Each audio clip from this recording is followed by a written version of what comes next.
ठळक घडामोडी पाहण्यासाठी सबस्क्राईब करा आपल्या UTV मराठी वृत्तवाहिनीला. बेल आयकॉन दाबा आणि पहा आमचे व्हिडिओ सर्वात आधी आपल्या मोबाईल स्क्रीनवर. जिल्हा प्रमुख जे भगवान भालेरावजी होते त्यांनी काल रामदास आठवलेंवरती डायरेक्ट टीका केली आहे. तुमचं काय म्हणणं? खरं म्हणजे रामदासजी आठवले यांची कारकीर्द सुरू झाली दलित पॅन्थरपासून आणि दलित पॅन्थर जवळजवळ 88-89 पर्यंत होता.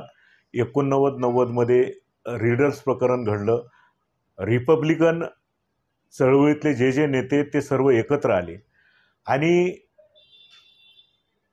मोहन पाटील म्हणून भोपाळचे रहिवासी आहेत, त्यांनी RPI आंबेडकराईज अशा पद्धतीचा रजिस्टर केलेला पक्ष होता आणि म्हणून त्या पक्षाचा अध्यक्ष सर्वानुमते आणि त्या पाटील साहेबांनी सुद्धा आठवले साहेबांना त्या पक्षाचा अध्यक्ष बनवलं आणि त्या रामदासजी आठवले साहेबांच्या नेतृत्वाखालीच त्या पक्षाचे सर्व कारभार चालायचा. 2018ला रामदासजी आठवले साहेबांनी चळवळीतल्या लोकांना बरोबर घेऊन Republican party of India Athawale अशा पद्धतीचा पक्ष रजिस्टर केला आणि त्या पक्षाचे अध्यक्ष आजही आठवले साहेब आहेत. ज्या व्यक्तीच्या संदर्भामध्ये तुम्ही म्हणताय की बाबा त्यांनी आठवले साहेब ते ऑथोराईज नाही आहेत वगैरे, ऑथोराईज नाही आहेत तर कालच्या शपथविधीमध्ये आठवले साहेब स्टेजवर होते. जे देशातले प्रमुख नेते होते त्या नेत्यांमध्ये आठवले साहेब होते. त्याच्यामुळे आठवले साहेबांचं रिपब्लिकन चळवळीतलं योगदान कार्य हे उल्लेखनीय आहे आणि ती उंची जबरदस्त आहे. कुणीतरी आयऱ्या-गैऱ्याने साहेबांच्या विषयी असं बोलणं संयुक्तिक नाही. जर समजा तो व्यक्ती आठवले साहेबांच्या नावालाच विरोध करतो किंवा ते पक्षाचे अध्यक्ष ऑथोराईज नाहीत असं जर म्हणतो, पहिल्यांदा त्या व्यक्तीला रिपब्लिकन पक्षाचं तिकीट मी अध्यक्ष असताना, शहराचा जिल्हा अध्यक्ष असताना मी रिपब्लिकन पक्षाचं तिकीट दिलं. आठवले साहेबांच्या नेतृत्वाखाली ते निवडून आले, त्यांना निवडून आणलं आणि त्यांनी महानगरपालिकेमध्ये उपमहापौरपदसुद्धा रामदासजी आठवले साहेब यांच्या नेतृत्वाखालीच स्वीकारलं आणि अशा व्यक्तीने आठवले साहेबांच्या संदर्भामध्ये बोलावं ते काय संयुक्तिक दिसत नाही. होते जनरल सेक्रेटरी ते मोहन पाटील होते. आठवले साहेबांच्या नेतृत्वाखालीच तो पक्ष होता ना, त्याच्यामुळे हे म्हणणं संयुक्तिक आहे का मी आठवले साहेबांच्या नेतृत्वाखाली असलेल्या पक्षाच्या AB फॉर्मवर निवडणूक लढवली नाही, हे हास्यास्पद आहे ना. असं जर असेल, एक दुसरी गोष्ट अशी आहे, जो व्यक्ती रामदासजी आठवले साहेबांच्या नेतृत्वाखाली असलेल्या पक्षाच्या AB फॉर्मवर निवडून येतो आणि स्वतःच्या स्वार्थासाठी राष्ट्रवादी काँग्रेसकडे जातो, त्याच्यानंतर मनसेतून उमेदवारी घेतो आणि जर आठवले साहेब राष्ट्रीय अध्यक्ष नाही आहेत असं तो म्हणत असेल तर त्यांना माझं एवढंच सांगणं आहे की तुम्ही कालपर्यंत आठवले साहेबांना विनंती का करत होता की मला परत घ्या आणि जिल्हा अध्यक्ष बनवा. जर समजा आठवले साहेब त्या पक्षाचे ऑथोराईज अध्यक्ष नाहीत असं तुम्हाला जर वाटत असेल तर तुम्ही असं का म्हणत होता की मला परत पक्षात घ्या.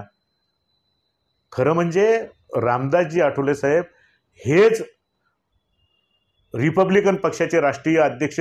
आंबेडकराईज RPI आंबेडकराईज जे मोहन पाटीलचा ते पक्ष सांगतात त्या पक्षाचे सुद्धा रामदासजी आठवले साहेबच सर्वानुमते अध्यक्ष होते आणि नंतर त्यांनी चळवळीतल्या सर्व लोकांना बरोबर घेऊन RPI आठवले अशा पद्धतीचा रजिस्टर केला पक्ष आणि त्या पक्षाचे आज ते अध्यक्ष आहेत.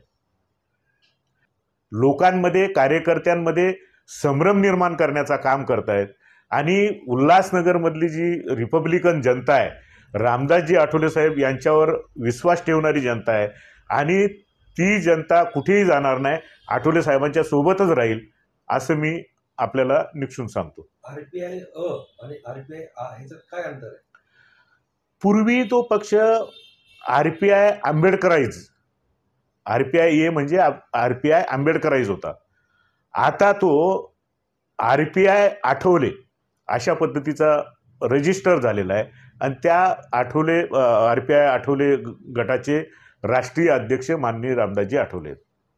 नाही, एक तर मुळात पूर्वी रामदासजी आठवले त्या पक्षाचे अध्यक्ष होते, आंबेडकराईज RPI आंबेडकराईजच्या. नंतर आठवले साहेबांनी स्वतः तो RPI आठवले हा पक्ष स्थापन केला. पूर्वी दीपक निकाळजे सुद्धा RPI रामदासजी आठवले सोबतच होते. आज सुद्धा दीपक निकाळजे साहेब जे आहेत ते चळवळीतले नेते आहेत. त्यांच्याशी आमचे पण संबंध आहेत ना, आमचे पण प्रेमाचे संबंध आहेत. ते RPIचे नेते जरी असले तरी त्यांचा पक्ष वेगळा आहे, आमचा आठवले गट हा वेगळा आहे.